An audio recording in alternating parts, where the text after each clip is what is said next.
कई कोट नाम रस पीवै, अमर भये सद सद ही जीवे। ਕਰੋੜਾਂ ਬੰਦੇ ਪ੍ਰਭੂ ਨਾਮ ਦਾ ਆਨੰਦ ਮਾਣਦੇ ਹਨ।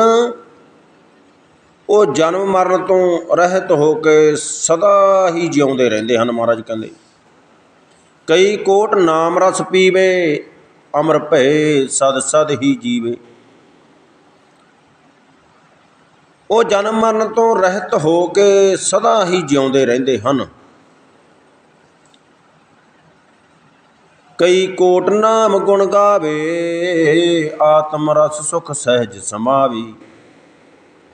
ਕਰੋੜਾਂ ਮਨੁੱਖ ਪ੍ਰਭੂ ਨਾਮ ਦੇ ਗੁਣ ਗਾਉਂਦੇ ਹਨ। ਉਹ ਆਤਮਿਕ ਆਨੰਦ ਵਿੱਚ, ਸੁੱਖ ਵਿੱਚ ਅਤੇ ਅਡੋਲ ਅਵਸਥਾ ਵਿੱਚ ਟਿਕੇ ਰਹਿੰਦੇ ਹਨ। ਅੱਗੇ ਸਤਿਗੁਰੂ ਦੱਸਦੇ ਨੇ, ਆਪਣੇ ਜਨ ਕੋ ਸਾਸ ਸਾਸ ਸਮਾਰੇ, ਨਾਨਕ ਓਏ ਪਰਮੇਸ਼ਰ ਕੇ ਪਿਆਰੇ। ਪ੍ਰਭੂ ਆਪਣੇ ਭਗਤਾਂ ਨੂੰ ਦਮ ਬਦਮ ਚੇਤੇ ਰੱਖਦਾ ਹੈ। ਪ੍ਰਭੂ ਆਪਣੇ ਭਗਤਾਂ ਨੂੰ ਸਾਹ ਸਾਹ ਨਾਲ ਯਾਦ ਰੱਖਦਾ ਹੈ। ਦਮ ਬਦਮ, ਦਮ ਬਦਮ ਰੱਖਿਆ ਹੋਇਆ ਇੱਥੇ ਵੀ ਦਮ ਦਮ ਦਮ, ਇੱਕ ਸਾਹ ਸਾਹ ਦੇ ਨਾਲ ਪ੍ਰਭੂ ਪਰਮਾਤਮਾ ਆਪਣੇ ਭਗਤਾਂ ਨੂੰ ਚੇਤੇ ਰੱਖਦਾ ਹੈ। ਚੇਤੇ ਵਿੱਚ ਤਾਂ ਸਾਰੇ ਹੀ ਆ, ਜੋ ਸ੍ਰਿਸ਼ਟੀ ਸਾਜੀ ਆ ਪ੍ਰਭੂ ਪਰਮਾਤਮਾ ਨੇ ਉਹਦੇ ਚੇਤੇ ਵਿੱਚ ਹੀ ਆ। ਪਰ ਭਗਤਾਂ ਪਿਆਰਿਆਂ ਵਾਸਤੇ ਸਪੈਸ਼ਲ ਆ ਜੀ, ਜਿਹਨੂੰ ਆਪਾਂ ਸਪੈਸ਼ਲ ਕਹਿ ਦਿੰਦੇ ਅੱਜ ਕੱਲ੍ਹ ਵਾਲੀ ਭਾਸ਼ਾ 'ਚ। ਅੱਜ ਕੱਲ੍ਹ ਦੀ ਬੋਲੀ ਹੈ ਨਾ ਸਪੈਸ਼ਲ। ਪ੍ਰਭੂ ਪਰਮਾਤਮਾ ਆਪਣੇ ਭਗਤਾਂ ਨੂੰ ਸਪੈਸ਼ਲ ਤੌਰ 'ਤੇ ਸਾਹ ਸਾਹ ਨਾਲ ਯਾਦ ਰੱਖਦਾ ਹੈ।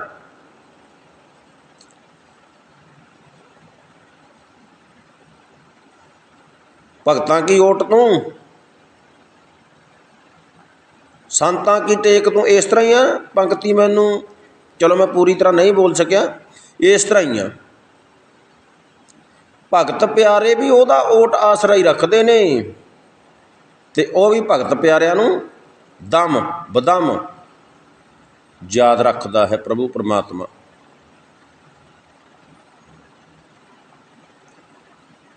ਆਪਣੇ ਜਨ ਕੋ ਸਾਸ ਸਾਸ ਸਮਾਰੇ, ਨਾਨਕ ਓਏ ਪਰਮੇਸ਼ਰ ਕੇ ਪਿਆਰੇ। ਕਿਉਂਕਿ ਇਹ ਨਾਨਕ ਉਹ ਭਗਤ ਪ੍ਰਭੂ ਦੇ ਪਿਆਰੇ ਹੁੰਦੇ ਹਨ, ਤਾਂ ਹੀ ਸਾਹ ਸਾਹ ਨਾਲ ਯਾਦ ਰੱਖਦਾ ਨਾ। ਸ਼ਲੋਕ। ਕਰਨ ਕਾਰਨ ਪ੍ਰਭ ਏਕ ਹੈ, ਦੂਸਰ ਨਾਹੀ ਕੋਈ। ਇਸ ਸਾਰੇ ਜਗਤ ਦਾ ਮੂਲ ਕਾਰਨ ਭਾਵ ਬਣਾਉਣ ਵਾਲਾ ਇੱਕ ਅਕਾਲ ਪੁਰਖ ਵਾਹਿਗੁਰੂ ਹੀ ਹੈ, ਕੋਈ ਦੂਜਾ ਨਹੀਂ ਹੈ। ਹੁਣ ਇੱਥੋਂ ਸਿੱਖਿਆ ਲੈ ਲੈਣੀ ਚਾਹੀਦੀ ਹੈ ਵੀ ਕੋਈ ਦੂਜਾ ਨਹੀਂ ਹੈ। ਮਹਾਰਾਜ ਕਹਿੰਦੇ ਇੱਥੇ ਕਰਨ ਕਾਰਨ ਪ੍ਰਭ ਏਕ ਹੈ, ਦੂਸਰ ਨਾਹੀ ਕੋਈ। ਇਹ ਗੁਰੂ ਦੀ ਗੱਲ ਮੰਨ ਲਗੇ ਸੀ ਵੀ ਦੂਜਾ ਤਾਂ ਕੋਈ ਹੈ ਹੀ ਨਹੀਂ, ਜਾਂ ਕੋਈ ਝੋਟੀਆਂ ਦੇਣ ਵਾਲਾ, ਜਾਂ ਕੋਈ ਲਾਲਾਂ ਦੀ ਦਾਤ ਦੇਣ ਵਾਲਾ, ਜਾਂ ਕੋਈ ਚਿੰਤਾਵਾਂ ਦੂਰ ਕਰਨ ਵਾਲਾ, ਹੈ ਕੋਈ ਹੋਰ ਨਹੀਂ। ਮਹਾਰਾਜ ਨੇ ਲਿਖਿਆ ਇੱਥੇ ਕਰਨ ਕਾਰਨ ਪ੍ਰਭ ਏਕ ਹੈ, ਦੂਸਰ ਨਾਹੀ ਕੋਈ। ਮਹਾਰਾਜ ਕਹਿੰਦੇ ਇਸ ਸਾਰੇ ਜਗਤ ਦਾ ਮੂਲ ਕਾਰਨ ਭਾਵ ਬਣਾਉਣ ਵਾਲਾ ਇੱਕ ਅਕਾਲ ਪੁਰਖ ਵਾਹਿਗੁਰੂ ਹੀ ਹੈ, ਕੋਈ ਦੂਜਾ ਨਹੀਂ ਹੈ। ਅਤੇ ਅਸੀਂ ਫਿਰ ਦੂਜੇ ਪਾਸੇ ਮੂੰਹ ਚੱਕੀ ਫਿਰਦੇ ਹਾਂ ਭਾਈ। ਇਹਦਾ ਮਤਲਬ ਅਸੀਂ ਗੁਰੂ ਦੀ ਗੱਲ ਸੁਣੀ ਨਹੀਂ ਅਤੇ ਨਾ ਮੰਨੀ ਆ। ਅੱਗੇ ਮਹਾਰਾਜ ਕਹਿੰਦੇ ਨਾਨਕ ਤਿਸ ਬਲਿਹਾਰ ਨੇ, ਜਲ ਥਲ ਮਹੀਅਲ ਸੋਏ। ਗੁਰੂ ਨਾਨਕ ਸਾਹਿਬ ਜੀ ਕਹਿੰਦੇ ਨੇ ਮੈਂ ਉਸ ਪ੍ਰਭੂ ਤੋਂ ਸਦਕੇ ਹਾਂ ਜੋ ਜਲ ਵਿੱਚ, ਥਲ ਵਿੱਚ ਅਤੇ ਧਰਤੀ 'ਤੇ, ਤਲ ਉੱਤੇ ਭਾਵ ਆਕਾਸ਼ ਵਿੱਚ ਮੌਜੂਦ ਹੈ।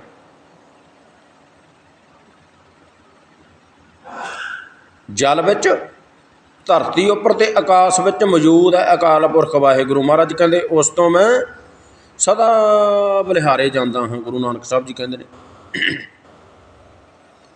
ਅਸ਼ਟਪਦੀ। ਫਿਰ ਆਪਾਂ ਅਸ਼ਟਪਦੀ ਪੜ੍ਹਦੇ ਹਾਂ ਬਈ 8 ਪਦਿਆਂ ਦਾ ਸ਼ਬਦ ਹੁੰਦਾ ਜੀ ਇੱਕ ਅਸ਼ਟਪਦੀ। ਅਸ਼ਟਪਦੀ 'ਚ ਮਹਾਰਾਜ ਦੱਸਦੇ ਨੇ, ਕਰਨ ਕਰਾਵਣ ਕਰਨੇ ਜੋਗ, ਜੋ ਤਿਸ ਭਾਵੇ ਸੋਈ ਹੋਗ।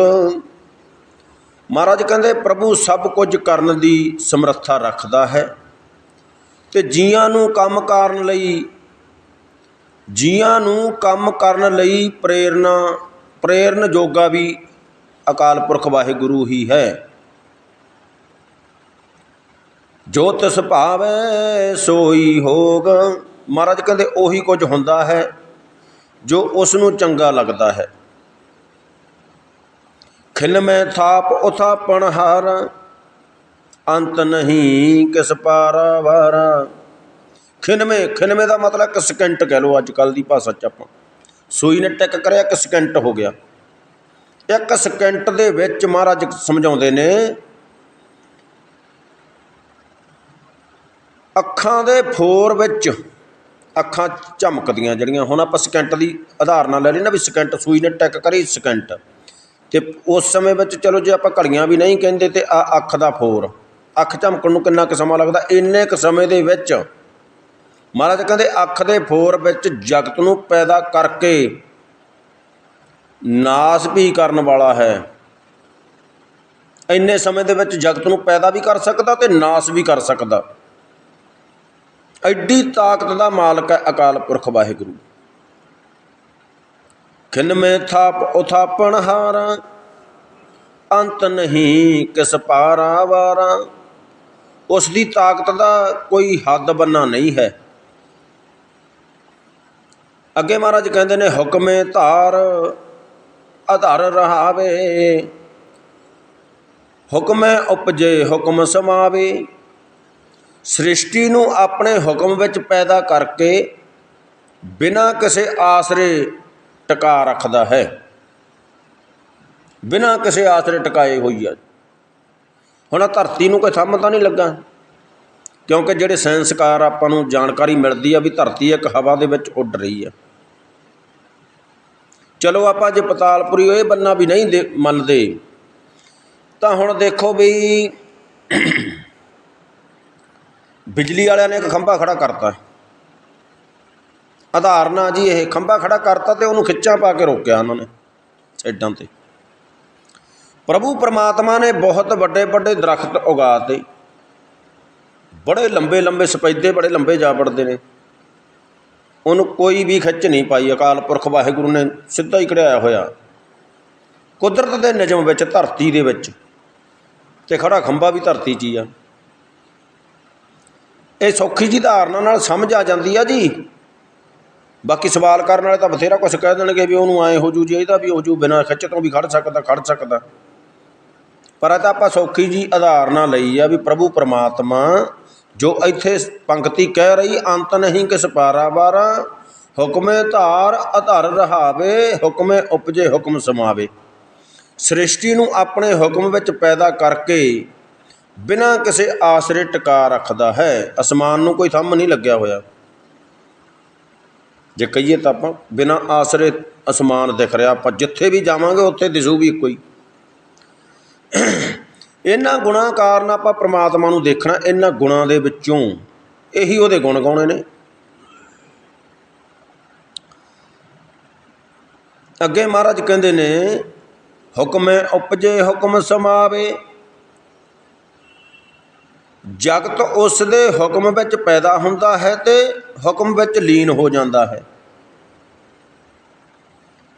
ਜੀਵ ਸੰਸਾਰ 'ਤੇ ਆਇਆ, ਉਹਦੇ ਹੁਕਮ ਅੰਦਰ ਹੀ ਆਇਆ ਸੀ ਅਤੇ ਹੁਕਮ ਅੰਦਰ ਹੀ ਸੰਸਾਰ ਨੂੰ ਛੱਡ ਕੇ ਚਲਿਆ ਗਿਆ। ਵਿਧ ਕੋਈ ਬਣ ਜੇ, ਕਿਉਂਕਿ ਵਿਧੀ ਵੀ ਅਕਾਲ ਪੁਰਖ ਵਾਹਿਗੁਰੂ ਹੀ ਬਣਾਉਂਦਾ, ਉਹੋ ਜਿਹੀ ਵਿਧੀ ਬਣ ਜਾਂਦੀ ਆ। ਕਿਸੇ ਦੇ ਵੱਸ ਨਹੀਂ ਰਹਿੰਦੀ ਗੱਲ। ਅੱਗੇ ਮਹਾਰਾਜ ਕਹਿੰਦੇ ਨੇ, ਹੁਕਮੇ ਊਚ ਨੀਚ ਵਿਵਹਾਰ, ਹੁਕਮੇ ਅਨਕ ਰੰਗ ਪ੍ਰਕਾਰ। ਮਹਾਰਾਜ ਕਹਿੰਦੇ ਉੱਚੇ ਅਤੇ ਨੀਵੇਂ ਬੰਦਿਆਂ ਦੀ ਵਰਤੋਂ ਵੀ ਉਸ ਦੇ ਹੁਕਮ ਵਿੱਚ ਹੀ ਹੈ। ਰਾਜਾ ਰੰਕ, ਜਿਹਨੂੰ ਆਪਾਂ ਰਾਜਾ ਅਤੇ ਰੰਕ ਲਿਖਿਆ ਗੁਰਬਾਣੀ ਵਿੱਚ, ਰਾਜਾ ਰੰਕ, ਕੰਗਾਲ ਭਿਖਾਰੀ ਕਹਿ ਲਓ ਅਤੇ ਇੱਕ ਰਾਜਾ ਕਹਿ ਲਓ, ਰਾਜ ਕਰਨ ਵਾਲਾ। महाराज कहते ये भी उहदे हुक्म अंदर ही है। उच्चे ते नीवें बंदियां दी वरतों भी उसके हुक्म विच ही है। तो आपां गल भी इत्थे निबेड़ते हैं भैन भाई, जे कोई दुख की गल हुंदी है जां कोई सुख की गल हुंदी है आपां इत्थे ही निबेड़ते हैं भी ये भाई प्रभु परमात्मा दे बस विच है, मनुख दे हत्थ विच कुछ नहीं है। पंक्ति भी आउंदी है, वह मानुख के किस नाही हाथ, भी प्रभु परमात्मा आप ही सब कुछ करने वाला है, कुदरत दे विच हो के कर रहा। ये भी है, कोई बखरा नहीं किते बैठा, कोई बखरा बह के भी कोई गैवी शक्ति दे नाल सब कुछ कर रहा नहीं। संसार दे विच ही कुदरत दे विच ही विचरदा होया सारे कारोबार कर रहा आप ही। जिवें धन्ना भगत जी ने कहा सी भी नक्के भी मोड़ रहा, गाइयां दे मोड़े भी ला रहा। वो पत्थर चों कढ़ के मोड़े तो इन्हें पुजारी ने लवाए आ, उहदे पुजारी ने पत्थर दे विचों कढ़ के, धन्ने भगत ने भी पत्थर दे विचों कढ़ लिया, कहानी घड़ती ते मोड़े भी लाउंदा गाइयां दे ते नक्के भी मोड़दा। ये आपां कहानी सुनी आ। ते जे आपां गुरबाणी दे तत्त ते आपां समझांगे गल भी गुरबाणी कहंदी आ भी भगत प्यारिਆਂ दी भगती देख के धन्ना भगत भी भगती विच लग गया। तो वो फिर मन के अंदर जदों भी ये मतलब कॉन्फिडेंस बन गया, प्रभु परमात्मा का वासा हो गया, वो अंदर ने अंदर दे विच समझ आ गई उन्होंने भी जो कुछ करा रहा परमात्मा ही कर रहा, भी मेरे तो हत्थ विच ही कुछ नहीं। जे हुण ऑक्सीजन एक मिनट वास्ते ऑक्सीजन रोक दे, ऑक्सीजन लैने आपां तां ही चलदा। जे एक मिनट वास्ते ऑक्सीजन रोक दे तो देखो की हाल हुंदा बंदे दा। ठीक है जी, तड़फ तड़फ के डिग पू मर जू। वो धन्ने भगत जी को समझ आ गई भी अकाल पुरख वाहिगुरू ऑक्सीजन दे रहा, हवा पानी दे रहा, तो शरीर चल रहा, तो वह आप ही कर रहा। वो मन की एक अवस्था बन गई धन्ने भगत जी दे भी जे गाइयां चार रहा तो उही चार रहा अकाल पुरख वाहिगुरू, खेती कर रहा नक्के मोड़ रहा तो प्रभु परमात्मा ही मोड़ रहा। वो मन की अवस्था सी एक, गुरबाणी मन की अवस्था नूं मनदी है, ना कि पत्थर चों निकल के नहीं नक्के मोड़दा रब। अगे महाराज कहते ने उच्चे ते नीवें बंदियां दी वरतों भी उसके हुक्म विच ही है। ये भी पंक्ति यही कहती है भी उहदे हुक्म विच आ। जिन्हों हुक्म की समझ आ गई वो तू कर लग जाता। गुरबाणी विच पंक्ति है, तू करता तू हुआ मुझ में रहा ना हूँ, भी मेरे विच मैं मर गई तो हुण तू ही तू है। अकाल पुरख वाहिगुरू तू ही तू। एक मैं कल भी गल जी सुन रहा सीगा नैट ते भी बकरा मैं करदा, जदों बकरा मर जांदा उहदा अपना आप खत्म हो जांदा, फिर ओहदे खल दीयां तारां बन जांदियां, जदों तंदी ते चढ़दियां फिर तुन करदा, वो फिर तू करदा।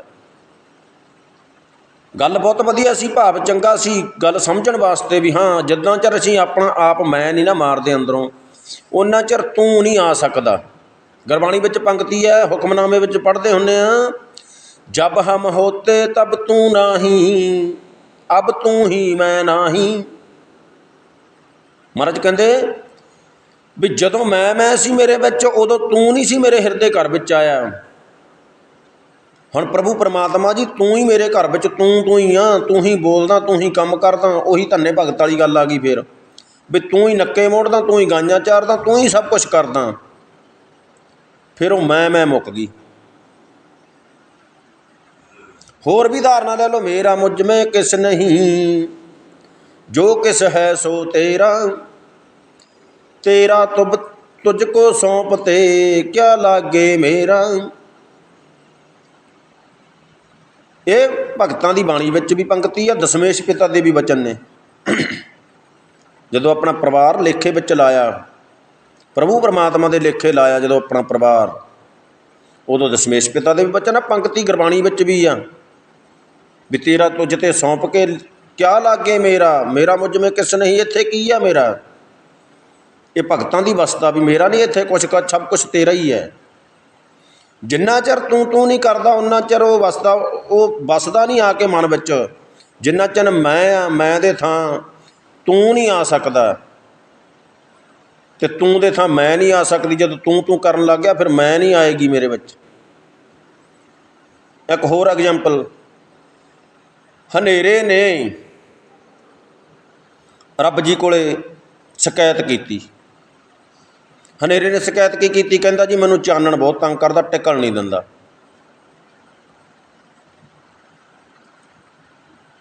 ਉਹ ਰੱਬ ਜੀ ਕਹਿੰਦੇ ਚੰਗਾ ਫਿਰ ਤੂੰ ਵੀ ਆ ਜੀ, ਆਪਾਂ ਚਾਨਣ ਨੂੰ ਵੀ ਬੁਲਾ ਲਾਂਗੇ ਵੀ ਤੂੰ ਵੀ ਆ ਜੀ। ਹਨੇਰਾ ਕਹਿੰਦਾ ਮੁਸ਼ਕਲ ਤਾਂ ਇਹੀ ਆ ਵੀ ਜਿੱਥੇ ਉਹ ਹੁੰਦਾ ਉੱਥੇ ਮੈਂ ਆ ਨਹੀਂ ਸਕਦਾ, ਵੀ ਜਿੱਥੇ ਚਾਨਣ ਹੁੰਦਾ ਉੱਥੇ ਮੈਂ ਨਹੀਂ ਆ ਸਕਦਾ। ਕਹਿੰਦਾ ਮੁਸ਼ਕਲ ਤਾਂ ਇਹੀ ਹੈ। ਇਹੀ ਐਗਜਾਮਪਲ ਲੈ ਕੇ ਆਪਾਂ ਦੇਖ ਲਓ ਵੀ ਜਦੋਂ ਪ੍ਰਭੂ ਪਰਮਾਤਮਾ ਵੱਸਦਾ ਨਾ ਮਨ ਦੇ ਵਿੱਚ, ਫਿਰ ਤੂੰ ਹੋ ਜਾਂਦੀ, ਫਿਰ ਮੈਂ ਨਹੀਂ ਰਹਿੰਦੀ।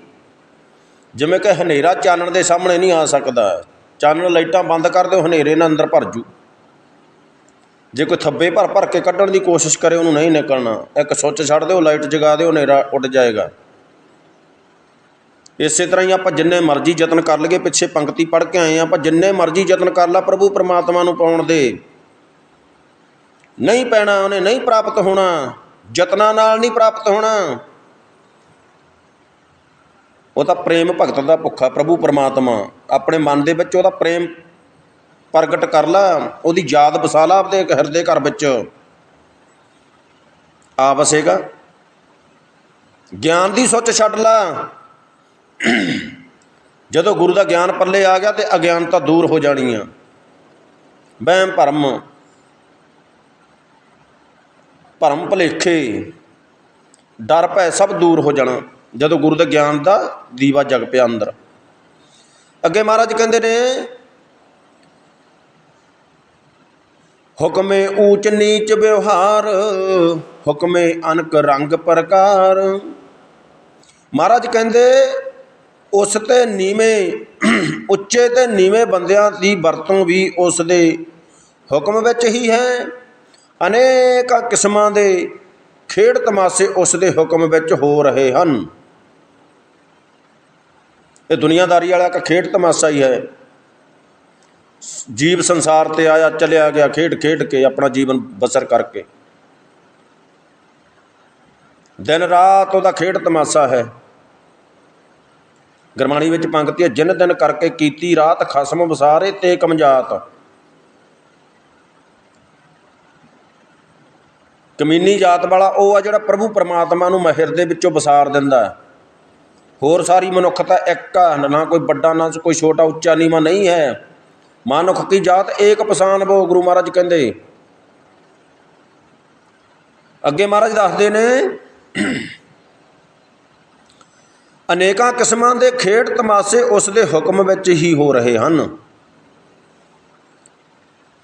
ਕਰ ਦੇਖੇ ਆਪਣੀ ਵਡਿਆਈ, ਨਾਨਕ ਸਭ ਮਹਿ ਰਿਹਾ ਸਮਾਈ। ਗੁਰੂ ਮਹਾਰਾਜ ਕਹਿੰਦੇ ਨੇ ਆਪਣੀ ਬਜ਼ੁਰਗੀ ਦੇ ਕੰਮ ਕਰਕੇ ਆਪ ਹੀ ਵੇਖ ਰਿਹਾ ਹੈ। ਬਜ਼ੁਰਗੀ ਦਾ ਮਤਲਬ ਬਹੁਤ ਵੱਡਾ ਤੇ ਸਿਆਣਾ। ਅਕਾਲ ਪੁਰਖ ਵਾਹਿਗੁਰੂ ਬਹੁਤ ਵੱਡਾ ਤੇ ਬਹੁਤ ਹੀ ਸਿਆਣਾ। ਆਪਣੀ ਬਜ਼ੁਰਗੀ ਦੇ ਕੰਮ ਕਰਕੇ ਆਪ ਹੀ ਵੇਖ ਰਿਹਾ ਹੈ। ਨਾਨਕ ਸਭ ਮਹਿ ਰਿਹਾ ਸਮਾਈ। ਮਹਾਰਾਜ ਕਹਿੰਦੇ, ਗੁਰੂ ਨਾਨਕ ਸਾਹਿਬ ਜੀ ਕਹਿੰਦੇ ਨੇ, ਪ੍ਰਭੂ ਸਭ ਜੀਵਾਂ ਵਿੱਚ ਵਿਆਪਕ ਹੈ, ਸਮਾਇਆ ਹੋਇਆ ਹੈ। ਜਿਹਨੂੰ ਆਪਾਂ ਕਣ ਕਣ ਵਿੱਚ ਕਹਿੰਦੇ ਹਾਂ, ਜਿਹਨੂੰ ਰਾਮ ਕਹਿੰਦੇ ਹਾਂ, ਭਾਵ ਰਮੇ ਹੋਏ ਤੋਂ ਰਾਮ, ਸਰੀਰ ਵਾਲਾ ਰਾਮ ਨਹੀਂ। ਕਈ ਭੈਣ ਭਰਾ ਸਰੀਰ ਵਾਲੇ ਰਾਮ ਦਾ ਨਾਮ ਜਪਦੇ ਨੇ, ਜੈ ਸਿਆ ਰਾਮ ਕਹਿੰਦੇ ਨੇ, ਉਹ ਸਰੀਰ ਵਾਲੇ ਰਾਮ ਨੂੰ ਜਪਦੇ ਨੇ। ਪਰ ਜਦੋਂ ਗੁਰੂ ਤੋਂ ਗਿਆਨ ਲੈ ਕੇ ਜਪਦਾ, ਫਿਰ ਉਹ ਜਿਹੜਾ ਰਮਿਆ ਹੋਇਆ ਰਾਮ ਆ ਉਹਨੂੰ ਜਪਦਾ, ਕਣ ਕਣ ਵਿੱਚ ਵਸਦਾ ਜਿਹੜਾ। ਅੱਗੇ ਸਤਿਗੁਰੂ ਕਹਿੰਦੇ ਨੇ, ਪ੍ਰਭ ਭਾਵੇ ਮਾਨੁਖ ਗਤ ਪਾਵੇ, ਪ੍ਰਭ ਭਾਵੇ ਤਾਂ ਪਾਥਰ ਤਰਾਵੇ। ਮਹਾਰਾਜ ਕਹਿੰਦੇ ਜੇ ਪ੍ਰਭੂ ਨੂੰ ਚੰਗੀ ਲੱਗੇ ਤਾਂ ਮਨੁੱਖ ਨੂੰ ਉੱਚੀ ਆਤਮਿਕ ਅਵਸਥਾ ਦਿੰਦਾ ਹੈ। ਉੱਚੀ ਆਤਮਿਕ ਅਵਸਥਾ ਦੇ ਮਾਲਕ 35 ਮਹਾਂਪੁਰਖ ਬੈਠੇ ਨੇ ਆਪਣੇ ਕੋਲ ਹਾਜ਼ਰ ਨਾਜ਼ਰ, ਤੇ ਆਪਾਂ ਉਹਨਾਂ ਦੇ ਚਰਨਾਂ ਵਿੱਚ ਬੈਠੇ ਇਸ 35 ਮਹਾਂਪੁਰਖਾਂ ਦੀ ਸਤਸੰਗ ਕਰ ਰਹੇ ਹਾਂ। ਮਹਾਰਾਜ ਕਹਿੰਦੇ ਪ੍ਰਭ ਭਾਵੇ ਮਾਨੁਖ ਗਤ ਪਾਵੇ, ਪ੍ਰਭ ਭਾਵੇ ਤਾਂ ਪਾਥਰ ਤਰਾਵੇ।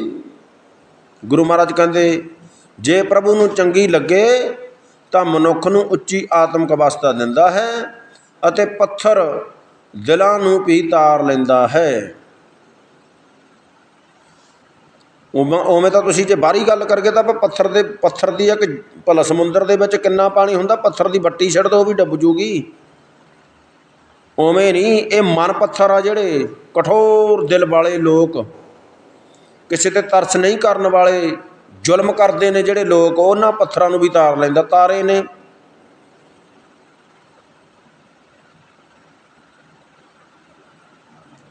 ਕੌਡੇ ਵਰਗੇ, ਹੁਣ ਤਾਂ ਕੌਡੇ ਭਗਤ ਬਣ ਗਏ ਨਾ, ਫਿਰ ਤਾਂ ਪਹਿਲਾਂ ਕੌਡੇ ਰਾਖਸੀ ਸੀ, ਕੌਡਾ ਰਾਖਸੀ ਸੀ, ਪੱਥਰ ਦਿਲ ਸੀ। ਤਾਰਿਆ ਨਾ ਉਹਨੂੰ ਮਹਾਰਾਜ ਨੇ, ਗੁਰੂ ਦਾ ਗਿਆਨ ਦੇ ਕੇ, ਪ੍ਰਮਾਤਮਾ ਦਾ ਨਾਮ ਦੱਸ ਕੇ, ਗੁਰੂ ਦਾ ਗਿਆਨ ਜਦੋਂ ਮਿਲਿਆ, ਕੌਡਾ ਰਾਖਸ ਨਹੀਂ ਰਿਹਾ, ਕੌਡਾ ਭਗਤ ਬਣ ਗਿਆ। ਫਿਰ ਮਨੁੱਖਤਾ ਵਾਲੀ ਜ਼ਿੰਦਗੀ ਜੀਣ ਲੱਗ ਗਿਆ, ਜਿਹਨੂੰ ਆਪਾਂ ਸੱਜਣ ਠੱਗ ਕਹਿੰਦੇ ਨੇ। ਚਲੋ ਹੁਣ ਉਹ ਗੱਲ ਬਣੀ ਆ ਵੀ ਠੱਗ ਹੀ ਕਹਿਣਾ ਪੈਂਦਾ। ਸੱਜਣ ਠੱਗ ਨੂੰ ਵੀ ਮੋਮਦਿਲ ਬਣਾ ਤਾ ਸੀ ਗੁਰੂ ਨਾਨਕ ਸਾਹਿਬ ਨੇ ਜਦੋਂ ਸੰਗਤ ਹੋਈ। ਸਰੀਰ ਦੇਖ ਕੇ ਸੰਗਤ ਨਹੀਂ ਹੁੰਦੀ। ਆਪਾਂ ਤਾਂ ਸਰੀਰ ਤੋਂ ਵੀ ਗਾਂਹ ਲੰਘ ਗਿਆ ਕੰਮ ਆਪਣਾ, ਤਾਂ ਆਪਾਂ ਤਾਂ ਫੋਟੋਆਂ ਦੇਖ ਕੇ ਉਹਨੂੰ ਕਹਿੰਦੇ ਸਾਨੂੰ ਦਰਸ਼ਨ ਹੋ ਗਏ। ਇੱਦਾਂ ਨਹੀਂ ਦਰਸ਼ਨ ਹੁੰਦੇ, ਗੁਰੂ ਦੇ ਦਰਸ਼ਨ ਹੁੰਦੇ ਆ ਗੁਰਬਾਣੀ ਦੇ ਵਿੱਚੋਂ। ਜਦੋਂ ਗੁਰੂ ਦੇ ਬਚਨ ਸੁਣ ਕੇ ਮੰਨਦੇ ਹਾਂ, ਗੁਰੂ ਦੇ ਬਚਨ ਸੁਣਦੇ ਹਾਂ ਆਪਾਂ, ਗੁਰੂ ਦੇ ਦਰਸ਼ਨ ਹੋ ਰਹੇ ਨੇ। ਅਤੇ ਜੇ ਆਪਾਂ ਬਚਨ ਮੰਨ ਲਏ ਫਿਰ ਅਸੀਂ ਗੁਰੂ ਦੇ ਕਹਿਣੇ ਵਿੱਚ ਚੱਲ ਪਏ। ਮਹਾਰਾਜ ਕਹਿੰਦੇ ਜੇ ਉਸ ਪ੍ਰਭੂ ਪਰਮਾਤਮਾ ਨੂੰ ਜਦੋਂ ਭਾਉਂਦਾ ਹੈ ਨਾ, ਚੰਗਾ ਲੱਗਦਾ, ਤਾਂ ਪੱਥਰ ਦਿਲਾਂ ਨੂੰ ਵੀ ਤਾਰ ਲੈਂਦਾ ਹੈ। ਕਠੋਰ ਦਿਲ ਵਾਲੇ ਵੀ ਰੱਬ ਦੇ ਪਿਆਰੇ ਬਣ ਜਾਂਦੇ ਨੇ। ਪ੍ਰਭ ਭਾਵੇ ਬਿਨ ਸਾਸ ਤੇ ਰਾਖੇ, ਪ੍ਰਭ ਭਾਵੇ ਤਾਂ ਹਰ ਗੁਣ ਭਾਖੇ। ਜੇ ਪ੍ਰਭੂ ਚਾਹੇ ਤਾਂ ਸਵਾਸਾਂ ਤੋਂ ਬਿਨਾਂ ਵੀ ਪ੍ਰਾਣੀ ਨੂੰ ਮੌਤ ਤੋਂ ਬਚਾ ਰੱਖਦਾ ਹੈ। ਆਪਾਂ ਕਈ ਵਾਰੀ ਇਹ ਦੇਖਿਆ ਨਾ, ਕਈ ਵਾਰੀ ਦੇਖਿਆ, ਆਪਾਂ ਸੁਣੀ ਵੀ ਆ ਗੱਲ ਬਈ ਇਹਦੇ ਤਾਂ ਸਵਾਸ ਪੂਰੇ ਹੋ ਗਏ ਸੀ ਯਾਰ, ਇਹ ਤਾਂ ਗਾਂਹ ਤੋਂ ਜਾ ਕੇ ਹੀ ਮੁੜਿਆ ਆ। ਮੈਂ ਵੀ ਦੇਖਿਆ ਇਹ ਪ੍ਰੈਕਟੀਕਲ। ਸਾਡੀ ਮਾਤਾ ਸੀ ਖੁਦ, ਅਤੇ ਇੱਕ ਹੋਰ ਆਪਦੀ ਰਿਸ਼ਤੇਦਾਰੀ 'ਚ ਮੈਂ ਦੇਖਿਆ ਬੰਦਾ, ਥੋੜ੍ਹੇ ਜਿਹੇ ਦਿਨ ਹੀ ਹੋਏ ਇਸ ਗੱਲ ਨੂੰ, ਤਾਂ ਵੀ ਜਮਾਂ ਡੈੱਡ ਹੋ ਗਏ, ਬਸ ਹੱਥ ਝਾੜ 'ਤੇ ਵੀ ਬਸ ਖਤਮ ਆ। ਬੱਚੇ ਰੋਣ ਕਰਲਾਉਣ ਲੱਗ ਗਏ ਬੱਚੇ। ਬਸ ਉਹ ਥੋੜ੍ਹੇ ਸਮੇਂ ਦੇ ਵਿੱਚ ਹੀ ਬੰਦਾ ਫੇਰ ਸੁਰਤ ਫੜਿਆ ਆ। ਅੱਜ ਪੌੜੀਆਂ ਉੱਤਰ ਆਉਂਦਾ ਜੀ, ਉਹ ਪੌੜੀਆਂ ਉੱਤਰ ਆਉਂਦਾ, ਚੜ੍ਹਿਆ ਤਾਂ ਨਹੀਂ ਜਾਂਦਾ, ਕਮਜ਼ੋਰ ਆ, ਗੁਰਦੇ ਖਰਾਬ ਆ, ਡੈਲਸ ਸੁਣਦੀ ਆ, ਪਰ ਇੱਕ ਦਿਨ ਜਮਾਂ ਹੀ ਡੈੱਡ ਹੋ ਗਿਆ ਸੀ। ਬਈ ਉਹ ਪ੍ਰਭੂ ਪਰਮਾਤਮਾ ਸਾਹ ਮੁੱਕ ਜਾਣ ਜਦੋਂ, ਫੇਰ ਵੀ ਕਈ ਵਾਰੀ ਉੱਠ ਕੇ ਤੁਰ ਪੈਂਦਾ ਜੀ। ਆ ਕਈ ਵਾਰੀ ਨੈੱਟ 'ਤੇ ਵੇਖਦੇ ਹੁੰਦੇ ਆ, ਉਹ ਹਿਰਨਾਂ ਦਾ ਸ਼ਿਕਾਰ ਕਰਦੇ ਨੇ ਸ਼ੇਰ। ਇਹ ਚੀਜ਼ਾਂ ਵੇਖਣੀਆਂ ਪੈਂਦੀਆਂ ਜੀ, ਚਾਹੀਦੀਆਂ ਵੀ ਆ ਵੇਖਣੀਆਂ ਸਾਨੂੰ। ਕੁਦਰਤ ਦੇ ਨਿਯਮਾਂ 'ਚ ਪਤਾ, ਕੁਦਰਤ ਬਾਰੇ ਪਤਾ ਲੱਗਦਾ ਵੀ ਕੁਦਰਤ ਕੀ ਖੇਡ ਰਹੀ ਆ। ਕਈ ਵਾਰੀ ਉਹ ਹਿਰਨ ਬਿਲਕੁਲ ਡੈੱਡ ਹੁੰਦਾ ਅਤੇ ਉਹ ਸ਼ੇਰ ਵੀ ਥੱਕ ਕੇ ਛੱਡ ਦਿੰਦਾ ਵੀ ਬਸ ਹੁਣ ਇਹ ਤਾਂ ਖਤਮ। ਅਤੇ ਹੁਣ ਹੌਲੀ ਹੌਲੀ ਧੀਰਜ ਨਾਲ ਇਹਨੂੰ ਛਕਦੇ ਹਾਂ।